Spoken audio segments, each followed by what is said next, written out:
Apocalipse 13, que nós estamos estudando mesmo hoje, né? Uma besta que sai do mar, que tem 7 cabeças e 10 chifres. Esse animal existe? Ele não existe, esse animal. Então, é claro que trata-se de um simbolismo. Agora, quando você vai aqui para a praga, o anjo derramou a sua taça sobre os rios e as águas se transformaram em sangue. Não tem simbolismo nisso. Olá, meus amigos e irmãos, a graça e a paz do Senhor Jesus. No livro do Apocalipse, no capítulo 16, vemos ali as pragas sendo derramadas. E como sabemos, o livro do Apocalipse é um livro cheio de simbologias. Ele é um livro simbólico e profético. E essas pragas que são derramadas, elas são simbólicas ou são literais? No vídeo de hoje, o pastor Arildo Oliveira irá falar sobre as 7 pragas do Apocalipse. Se elas são simbólicas ou se elas são literais. E também como elas são derramadas. Será que elas são derramadas sucessivamente, uma após a outra? Ou há um período de tempo em qual elas são derramadas? Peço para que você assista o vídeo até o final, para que você seja abençoado com o estudo de hoje. Esse estudo tão maravilhoso do livro de Apocalipse. Que Jesus te abençoe e fique agora com o vídeo. O Borges perguntou pra gente quanto tempo durará as 7 pragas. Nós temos uma dica aqui em Apocalipse capítulo 16. Se você olhar para o quinto, deixa eu ver se é o quinto flagelo, qual deles que é. O quinto flagelo, verso 10, Apocalipse 16, 10. Derramou o quinto a sua taça sobre o trono da besta, cujo reino se tornou em trevas, e os homens remordiam a língua por causa da dor que sentiam.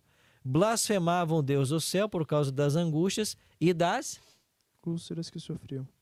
Mas qual é a praga das úlceras? A primeira. A primeira. Isso quer dizer que quando cai a quinta, o povo está sofrendo as consequências ainda da primeira. Isso nos leva a crer que as pragas são sucessivas.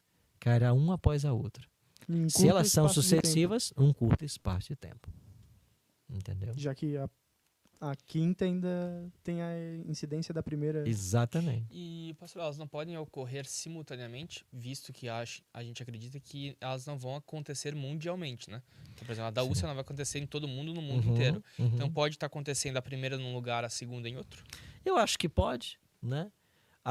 O Apocalipse vai fazer uma descrição dos 7 anjos, né? Sai o primeiro, sai o segundo, sai o terceiro. Assim, eu acho que, claro que vai chegar um momento em que as 7 terão sido derramadas sobre a terra, mas nada impede que um anjo derrame para um lado e o outro já saia para outra, né? Pastor, uma dúvida, o que nos leva a crer na literalidade das pragas? E não ser mais um simbolismo dentro do Apocalipse, como existem muitos, né? Existe um princípio de miniatura que eles chamam, que eu acho que é bem interessante. Quando o Apocalipse usa uma linguagem simbólica, ele dá evidências disso. Por exemplo, aqui o Apocalipse 13, que nós estamos estudando mesmo hoje, né? Uma besta que sai do mar, que tem 7 cabeças e 10 chifres. Esse animal existe? Ele não existe, esse animal.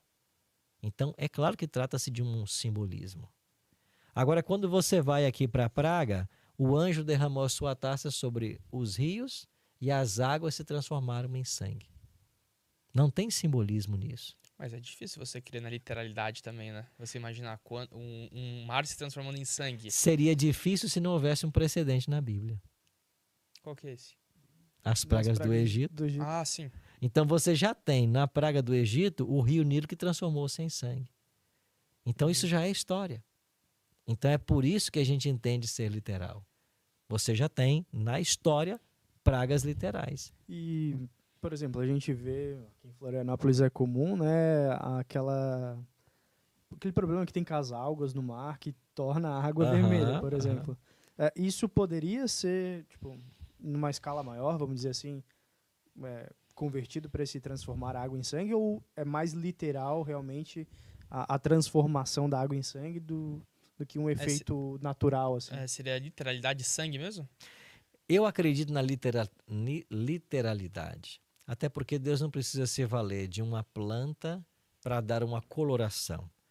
É tão literal que o anjo diz assim: quando ele derrama sobre o mar, morreu todo ser vivente que havia no mar. Se fosse uma coisa que não sangue, não morreria todo ser vivente no mar. Mas o anjo descreve isso na praga.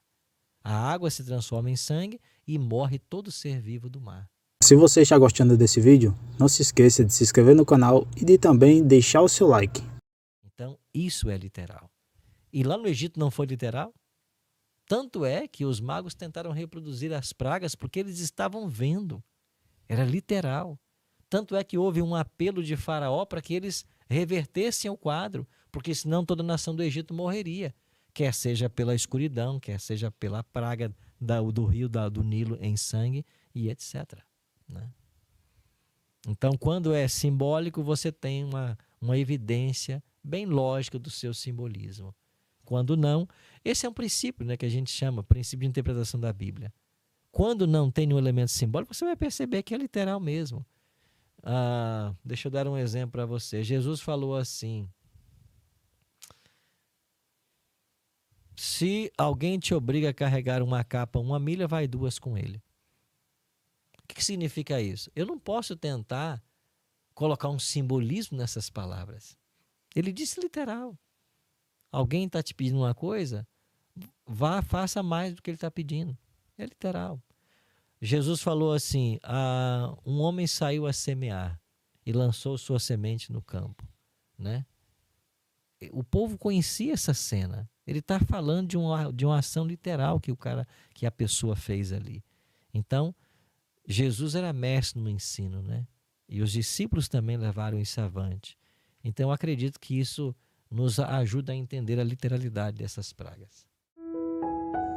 Se você gostou do vídeo, não se esqueça de se inscrever no canal, deixar seu like e também compartilhar o vídeo. Que Jesus te abençoe e até a próxima.